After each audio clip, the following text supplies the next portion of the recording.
현재 가게를 몇 개 운영하며 몇 개는 건물에서 새 받아 먹고 장난꾸러기 새 아이들과 행복한 날들을 보내고 있습니다. 저는 홀로 외롭게 자라서 형제의 정을 모르는데 제 자식들은 3명이라 아웅다웅하는 모습을 보니 귀엽고 사랑스럽기만 하네요. 반백살이나 산 사람한테 금지옥엽 외아들이라는 이름을 붙이니 우습기도 합니다만 형제 없이 혼자 귀하게 자라다 보니 저는 요즘 애들 말로 제가 우주의 중심으로 알고 살아갔습니다. 듣기로는 저희 부모님께서는 두 분 다 찢어지게 가난한 집에 태어나 열심히 일하면서 운도 따라서 크게 부를 쌓아 자수성가를 하게 되었는데 모든 힘든 시절을 겪었기에 귀한 자식만큼은 전철을 밟게 하고 싶지 않아 더 귀하게 떠먹여주며 키우고 싶으셨다고 하더라고요. 더욱이 제가 태어난 것도 참으로 힘들었던지라 부모님께는 제가 정말 귀한 자식이었거든요. 저희 어머니 역시 아버지와 함께 사업하느라 가족 계획을 뒤로 미루시다가 부를 쌓게 되자 아이를 원하셨는데 정작 오랫동안 애가 생기질 않아 친조모님께 구박 아닌 눈칫밥을 먹으시면서 마음고생을 하신 게 10여 년이었다더라고요. 칠거지하까지 거론하며 애를 못 낳아서 이혼당하느니 어쩌니 할 때 제가 기적적으로 생겨났기에 제 가치는 더더욱 올라갔기에 제 유년 시절은 사랑받으며 산 행복함으로 가득 묻어 있습니다. 저만 알고 제가 하늘이라고 생각하실 만큼 귀히 여기는 부모님 덕분에 온갖 부를 누리며 살았죠. 어이구 귀한 내 아들, 난 너만 믿고 산다. 우리 아들이 아주 효자지 효자야. 애미는 너밖에 없으니까 너만 잘 되면 돼. 이거저거 다 필요 없으니까 건강하게 무럭무럭 잘 자라면 된다. 알았지? 어머니께서는 늘 제게 두드려주며 볼뽀뽀를 해주시며 쓰다듬어 주셨고 어머니의 사랑이 제 자존감을 하늘을 찌르게 만들었습니다. 아버지가 성공한 자수성가 사업가가 되어 부유한 집안 외아들로 태어난 저는 단 한 번도 가난에 대한 슬픔과 어려움을 느끼지 않은 채 살았습니다. 그러다 보니 아침에 눈 뜨면 공부는 뒷전이며 오늘은 무엇을 하고 놀아볼까가 최대의 고민이었죠. 남들이 원하는 비싼 과외다, 학원이다 다 붙여주었는데도 부모님 믿고 성적은 바닥을 밑돌았고 저는 돈 쓸 궁리만 했습니다. 그러니 당연히 학교에 도시락을 싸가도 늘 제 주변에는 친구들로 가득했어요. 야, 완전 비싼 고기 반찬들이 그득하네. 계란 후라이만 해줘도 난 망고땡인데 나 이거 한 입만 주라. 진짜 맛있겠다. 라면서 친구들이 우르르 몰려와 하나씩만 달라고 제 주변을 둘러쌌는데 그게 싫지는 않았어요. 다만 친구들이 너무 많다 보니 고기를 다 줄 수 없는 게 고민이었지요. 참 어리고 순수했던 저는 어머니께 부탁을 했습니다. 제 도시락에 있는 고기 반찬을 따로 더 싸주시면 안 돼요? 친구들이랑 함께 먹고 싶어요.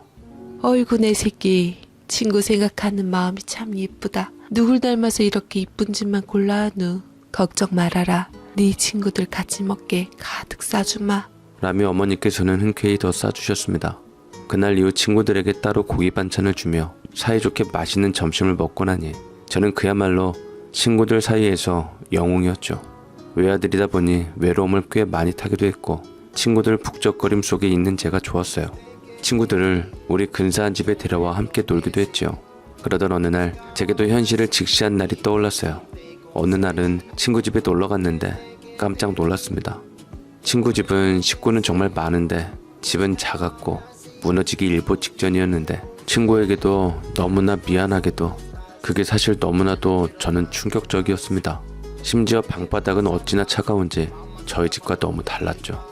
그때 조금씩 알았어요. 모두가 나처럼 사는 것이 아니었구나. 힘들게 사는 사람들이 있구나를 말이죠.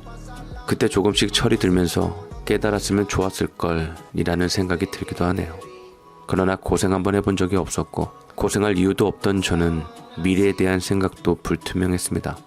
늘 따뜻한 밥을 먹으며 좋은 것을 누리면서 살아서 그런지 불안감이 전혀 없는 상태로 사니 학창시절 때 친구들이 제게 그러더라고요. 영철이 너는 앞으로 뭐 해먹고 살지 고민 같은 거 안 하지? 자식도 너 하나이고 너희 부모님 부자이신데 네가 무슨 걱정을 하겠어. 그렇지? 진짜 부럽다. 나는 요즘 대체 내가 뭘 해먹고 살아야 할지 모르겠어. 공부를 잘하는 것도 아니고 집은 찢어지게 가난하고 미래가 없다. 미래가. 요새 같았으면 저를 금수저라고도 불리웠을 것을 친구들은 늘 저를 보며 부럽다고 했고 녀석들은 저와 달리 성년이 다가올수록 불투명한 미래에 막막해 했습니다. 이런 친구들의 푸념을 들을 때면 확 와닿는 게 있어야 하는데 친구들의 말대로 부모님이 돈이 있으시고 외아들이니 저는 큰 노력 없이 살아도 문제될 건 없다고 여겼고 공부가 대수냐 돈이 최고지 하며 인생 룰루랄라 즐기면서 살다가 정 할 일이 없으면 가게 안에 차려달라고 해서 먹고 살아야겠다는 아니란 생각을 했는데 이토록 철이 없는 제게 부모님이 보다 못해 고등학교 졸업하기 직전에 여쭤보신 적이 있었습니다. 아버지가 한숨을 푹 쉬시면서 저를 앉혀놓고 본심을 털어놓으시더라고요. 영철아, 내가 웬만하면 잔소리 같아서 말 안 꺼내려고 하는데 아무래도 부모인지라 걱정이 되는구나. 좋은 대학까진 바라진 않지만 그래도 과외로 좋은 선생으로 다 뽑아놔서 붙여줬는데 부모를 생각해서 지원하는 신용이라도 해야 하지 않겠어? 지금 성적으로 대학교는커녕 문턱도 못 밟을 것 같은데 부모가 돈이 많아서 유복하게 사는 것도 네 운이지만 너무 그것만 믿고 살면 안 된다. 이제 사회에 나가면 네 인생은 네가 살아야지. 에이 참 쓸데없는 걱정 좀 하시지 마세요. 말이야 바른 말이지 우리 반에서 제일 잘 나가는 전교 1등이 저를 부러워한다고요. 솔직히 까놓고 말해서 제가 왜 뭔가를 해야 돼요? 다른 애들이 죽자사자 공부해서 꿈을 이루면 저는 걔네들을 돈으로 부리면 되는 건데 아버지 돈 차고 넘치게 많으시잖아요. 부모님만 든든하게 받쳐주시면 저는 누구보다 충분히 제 인생 잘 살 것 같으니 그런 걱정 안 하셔도 돼요. 아버지께서는 마치 제게 선을 긋는 것처럼 말씀을 하셨지만 전 이 말을 듣고도 별로 개의치 않아 하며 저만의 똥만 찬 논리로 얘기를 하자 아버지는 그만 그 자리에서 입을 다무시고 말았네요. 아버지의 말씀대로 유복한 부모를 만난 것 또한 제 운이니 누릴 수 있는 것은 다 누리는 게 맞고 어차피 부모님 재산이 곧 제 것인데 왜 저렇게 유난일까 싶어 웃으며 흘러 넘겼습니다. 그렇게 전 20살이 되었고 치열하게 공부를 해 대학을 가는 친구들과 또 생계를 위해 일을 하는 친구들 사이에 유일한 백수였죠. 전 이 백수 생활이 살면서 가장 행복한 나날들이었어요. 일찍 일어나 학교 가던 그 귀찮음도 없었고 그저 천천히 제가 일어나고 싶은 시간에 일어나서 하루를 시작하고 끝내는 이 시간이 좋았는데 그러던 어느 날 좋게만 말씀하시던 아버지께서는 밖에서 무슨 소리를 듣고 뭘 보셨던지 방에서 과자나 먹으면서 뒹굴고 있던 저를 불러다가 충격적인 말씀을 하셨습니다. 웬만하면 참으려 했는데 남들 보기에 참 내가 무안해서 살 수가 없구나. 내가 아들 망치는 것도 모르고 오냐오냐 했더니만 이제는 도저히 안 되겠다. 영철이 당장 내일부터 짐 싸서 내 집에서 나가. 이제 성년이니 네 인생은 네가 알아서 살도록 해. 그 나이 먹도록 부모 덕에 호강했으니 앞으로는 죽이 되든 밥이 되든 알아서 살아라. 나이가 몇인데 부모 덕보고 살려고 하고 있어 미련 맞게. 난 내 아들이 이렇게 한심하고 미련한 꼴은 못 보니까 네가 알아서 살아. 매번 인자하기만 했던 아버지가 서슬퍼런 눈을 뒤집으면서 큰 소리로 야단을 치는데 하루아침에 집에서 나가 살라는 말을 듣고 저는 너무 충격을 받았습니다. 당장 돈도 없는데 무슨 집에서 어떻게 살라는 건가 싶었지요. 답답하고 화가 나서 아버지께 대들고야 말았네요. 아버지 말 맞다나 아버지가 저를 이렇게 키워 놓으셨으면서 이제 와서 집도 안 구해주시고 저더러 혼자 살라고요? 일도 못하고 돈도 없고 어떻게 살아야 하는지도 모르는데 어떻게 막무가내로 쫓아내려고 하시는 거예요? 정 제가 꼴 보기 싫으시면 가게 하나를 차려주시던 집을 구해주시던 해주세요. 막말로 나가더라도 살 집은 구해주셔야 제가 살 거 아닙니까? 길거리에서 노숙하라는 것도 아니고 지금 뭡니까? 저는 아버지께 당당히 제 지분을 요구하며 한껏 대들었고 아버지는 제 말을 듣고 쓰러지기 일보 직전으로 뒷목을 잡으셨고 믿었던 어머니 역시 제게 어떠한 말도 없으셨습니다. 대답도 하지 않으셨고 그저 당장 내일 짐 싸서 나가라는 말만 하셨죠. 맘 약하신 어머니를 어떻게든 설득하고 달래어 보려고 했지만 어머니께서는 저와 눈도 마주치지 않으시며 외면했습니다. 그저 답답함에 내지르시는 것으로만 여겼는데 잠깐 외출을 한 사이에 제 짐가방이 모두 바깥에 있고 열쇠도 그 사이에 다 바꿔놔서 저는 집으로 들어갈 수가 없게 됐습니다. 뒤통수 맞고 쫓겨나서 억울하기도 했고 이쯤 되니 저도 자존심이 상했고 내가 집 아니면 갈 데가 없냐 그런 심보로 진짜로 집을 나와버렸어요. 그러나 바깥 세상으로 막상 나오니 어디서 일을 해야 할지 뭘 먹고 살아야 할지도 어디서 살아야 하는 건지 아무것도 모르는 저를 무작정 쫓아낸 부모님을 도저히 용서할 수가 없었습니다. 처음에는 떠돌이 마냥 친구 집들을 전전하며 살며 친구들을 찾아가서 푸념을 했죠. 나 진짜 부모님이 돼서 그러실 줄은 몰랐다. 그렇게 나가라고 말해서 그냥 한 소리인 줄만 알았더니만 바로 다음날 내쫓았다니까. 내가 뭐 잘못을 했냐, 사고를 쳤냐. 정말 아무것도 안 했는데 저렇게 쫓아낸 건 아니지 않냐고. 아무튼 이렇게 된 거 당분간 너희들한테 신세 좀 지고 살면서 귀찮지만 돈 좀 벌면서 내 집 하나 장만해야겠어. 내 차 많이 구워서 정말. 저는 아주 자신감에 차서 말했습니다. 막말로 잠이야 친구들 집에 번갈아 가면서 자면 상관없을 것 같았거든요. 그러면서 무슨 일이든 시작하면 돈을 벌 테고 돈을 모으면 집을 구할 수 있다고 생각을 했습니다. 고생 한번 해본 적도 없었고 세상 물정도 몰랐기에 이렇게 말할 수 있었지요. 그런데 제 말을 들은 믿었던 친구들은 하나같이 곤란하게 생각하며 이렇게 말을 하더라고요. 영철아, 서운해하지 말고 들어라. 너도 알다시피 집이 큰 것도 아니고 우리 모두 형편이 어려워. 식구들끼리 먹고 사는 것도 힘든데 너까지 계속 같이 있으니까 식구들도 불편한가 봐. 아무래도 우리 집에서 먹고 자는 건 그만해줬으면 좋겠어. 우선 이번 주는 우리 집에서 묵고 다음 주부터 갈 곳 알아보는 게 좋겠다. 그토록 학창시절 저만을 따르고 평생 우정 간직하자 했던 친구들 하나같이 전부 제가 집에 있는 건 식구들이 불편하다며 이제 그만 나가달라고 했습니다. 그래도 당장 내쫓기는 그랬는지 한 주는 더 머물다 가라고 했지만 저 말을 들은 이상 그럴 수 없었지요. 태어나서 처음으로 눈칫밥이라는 것을 알게 되었고 저 역시 불편해지기 시작하면서 스스로의 위치에 대해 깨닫게 되었습니다. 저는 패기를 뽐내며 그 자리를 박차고 나왔고 친구들에게 그랬어요. 야, 니들 그러는 거 아니다. 학교 같이 다닐 땐 아주 콩고물이라도 떨어진 거 주워 먹으려고 내 곁에서만 빙빙 돌더니 지금 나 우리 아빠한테 팽당했다고 이런 식으로 대하냐? 니들 하는 거 나 똑똑히 기억해서 나중에 나 잘 되면 국물도 없는 줄 알아 자식들아. 다신 니들 내가 보나봐 아주. 친구들에게는 기죽기 싫어서 당당하게 말하고 그 자리를 박차고 나갔지만 큰소리친 만큼 앞이 잘 풀리지는 않을 것 같았어요. 제가 외출한 사이 집문 열쇠를 다 바꾸고 제 짐을 바깥에 내놨을 때부터 정말 홀로서기를 해야 한다는 것을 알고 나니 너무 막막했습니다. 어쨌든 먹고 자려면 돈이 필요했고 돈을 벌기 위해서 아무 일을 해보려고 했는데 젊어서 아무데나 받아주기는 했으나 얼마 안 가서 들어가는 곳마다 족족 나가라고 하더라고요. 제가 일을 너무 못한다고 말입니다. 처음에는 드센 성격과 하늘에 찌를 것 같던 자존심이 점차 겸손해지기 시작했고 그럼에도 불구하고 내처짐을 당하니 한동안은 그렇게 떠돌이처럼 살았어요. 돈이 없는 것이 그렇게 비참한 일이라는 것을 저는 처음 알게 되었습니다. 어느 날은 그냥 기차역 쉼터에서 잠을 자기도 했고 공원 의자에서 잠을 자기도 했는데 말 그대로 노숙을 하며 떠돌이처럼 살았어요. 상황이 이러니 저는 갈 곳이 없다고 생각을 했고 절벽 끝까지 궁지에 내몰린 저는 부모님께 싹싹 빌러 가야겠다 싶어서 그림 같은 제 집을 찾아가게 되었는데 그런데 저희가 살던 그 집에서 다른 분이 나오셨고 저는 순간 너무 당황을 했죠. 이곳은 저희 가족이 저 태어나고부터 쭉 살던 집이었기에 저는 새 주인에게 기존에 살던 분들이 어디 갔냐고 저희 부모님 어디 가셨냐고 여쭤보니 아주머니께서 말씀을 하시더라고요. 아, 여기 살던 분들 아드님이시구나. 맞죠? 아니, 노부부께서 청년이 꼭 찾아올 거라고 하더니 정말이네. 암튼 청년 오면 입 보여달라고 하셨거든. 라며 제게 편지 하나를 내주셨는데 그 내용은 참으로 기막히고 충격적이었습니다. 내 자식이 이렇게 나약하지 않기를 바랬는데 영철이 너는 참으로 못났구나. 혹시 네가 다시 찾아올까 이사했고 네가 정신 차리고 인생 똑바로 설 때까지 너에게 알려줄 마음은 없으니 두 번 다시 찾아오지 말거라.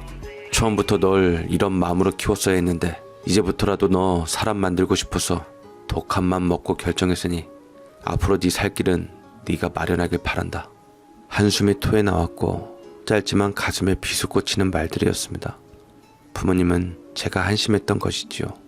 주위 아들 친구들이 아득바득 생계 유지에 사는 것을 보셨을 텐데 젊은 아들이 부모 재력 믿고 아무것도 안 하니 얼마나 한심하셨을까 싶어서 이렇게까지 했나 싶기도 했지만 아무리 그렇다고 해도 이사까지 가버렸다는 사실을 알고 저는 충격을 받았습니다. 그냥 이렇게 했으면 저도 부모님의 소중함을 깨닫고 알아먹을 만큼 알아먹을 텐데 하나뿐인 자식을 이렇게까지 독하게 키우실 필요가 뭐가 있나 싶었어요.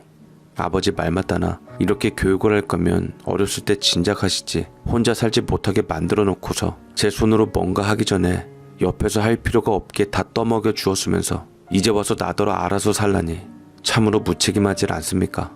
저는 이때 이를 악물고 날 이렇게 내팽겨친 부모님 보란 듯 개털됐다고 날 부담스러워했던 친구들 보란 듯 반드시 사회에서 성공해서 되갚아주리라 결심했네요.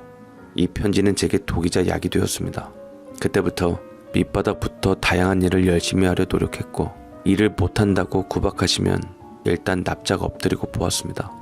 패기셔서 죄송하지만 저 일 제대로 배워서 성공하고 싶습니다. 급여 따지지 않고 하나부터 열까지 다 배울 자세가 되어 있으니 제발 일만 시켜주세요. 서투르지만 최선을 다하겠습니다. 제가 이렇게 엎드려서 사정사정하며 말을 하니 어떤 악덕 업주들은 제 이런 간절한 마음을 이용하려는 사람들도 있었지만, 그나마 인정있고 괜찮으신 사장님들은 저를 붙들고 하나하나 가르쳐 주시더라고요.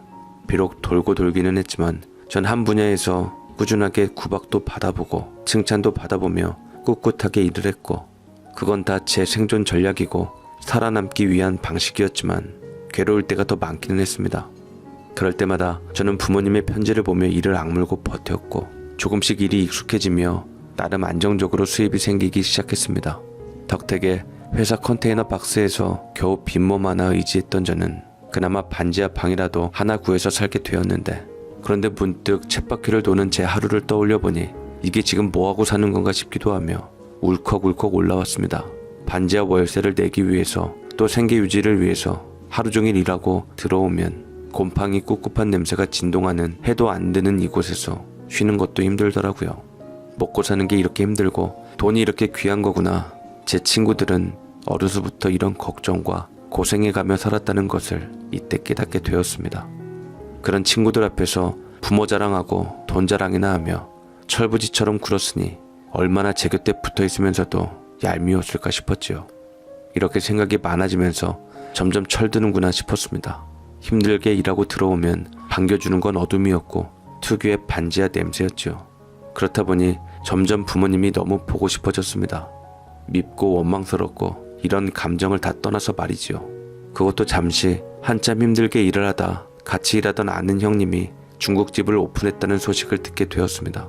공장 일이 쉽지도 않고 건강도 안 좋아진 것 같아서 그동안 모은 돈으로 음식점 하나 냈다. 그렇잖아도 홀서빙 하나 구하고 있는데 너 이참에 월세도 좀 아낄 겸 우리 식당에 방 하나 내줄 테니 여기서 먹고 자고 하면서 일해볼래?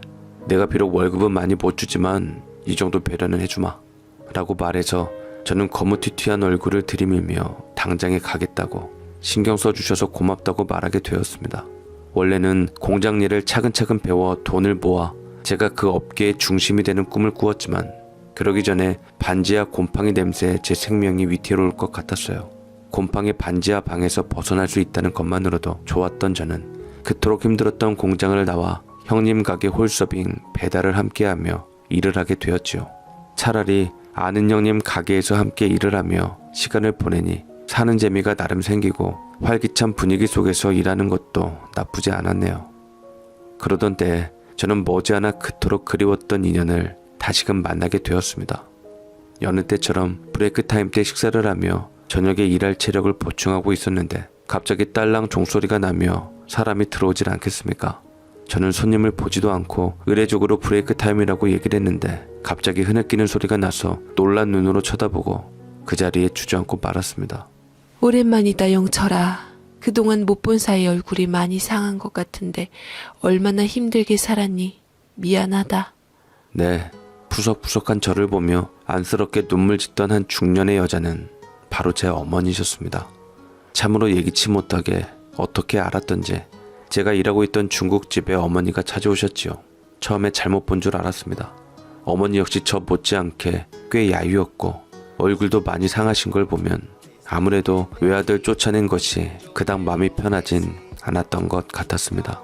그럼에도 불구하고 전 그토록 보고 싶었던 어머니를 봤지만 그동안 고생한 감정이 올라와서 그런지 말이 곱게 나오질 않을 것 같아 저는 그 자리를 도망치듯 피했고, 그런 저를 어머니가 헐레벌떡 겨우 뒤쫓아오시며 제 팔을 붙들고 울음 섞인 소리로 소리쳤습니다. 영철아, 부모가 너를 이유 없이 내쫓았다고 생각하니? 하나뿐인 외아들을 미워서 내쫓았던 것은 절대 아니야. 내 목숨과 바꿔도 아깝지 않을 아들 자식인데 영철이 너가 돈 귀한 줄도 무서운 줄도 모르며 자라는 것을 보고 생각이 많이 들더구나. 지켜볼수록 세상 물정도 모르는 너를 보며 아버지랑 자책을 했는데 우리가 너를 잘못 키웠다고 생각을 했거든. 엄마나 아빠 역시 힘들게 돈 벌어 자수성가한 사람들이라 너를 마냥 기죽이지 않으려고 감싸고 돌았는데 그게 실수였지. 그래서 한 살이라도 어릴 때 그 잘못된 사고방식을 깨우치게 해주고 싶어서 내쫓았던 거였다. 영철이 네가 철도 들고 돈 귀한 줄도 알기를 바랬으니까. 어머니에게 저를 내쫓은 이유에 대해서 들었고 이해도 되었지만 참으로 감정적인 분이시다 싶었고 제 생각 따위는 요만큼도 안 하시고 본인들 위주로 생각하시고 움직이시는 참으로 이기적인 분들이라 생각했습니다. 본인들 잘못을 바로잡기 위해 단번에 극단적으로 저를 내쫓아서 노숙까지 하게 만들다니 저는 어머니께 그간 쌓인 감정을 모두 터뜨렸죠. 정말 너무하시네요. 그걸 지금 말씀이라고 하세요? 어머니, 아무리 그래도 그렇지 어떤 부모가 자식놈을 땡전 한 푼 없이 내쫓아 버립니까? 제가 어떻게 살았는지 아세요? 이러실 것 같았으면 처음부터 절 제대로 교육시키지 부모님이 되셔서 이렇게 키워놓고 이제 와서 저더러 어쩌라고요. 저도 그만하겠습니다. 나중엔 어떨지 모르겠지만 지금 당장은 부모님이라면 치가 떨리네요. 어머니께 모든 감정을 쏟아내며 진심을 퍼부었고 어머니는 미안한 듯 주름진 눈가에 눈물이 가득 고이며 할 말을 잃은 듯 그런 저를 한참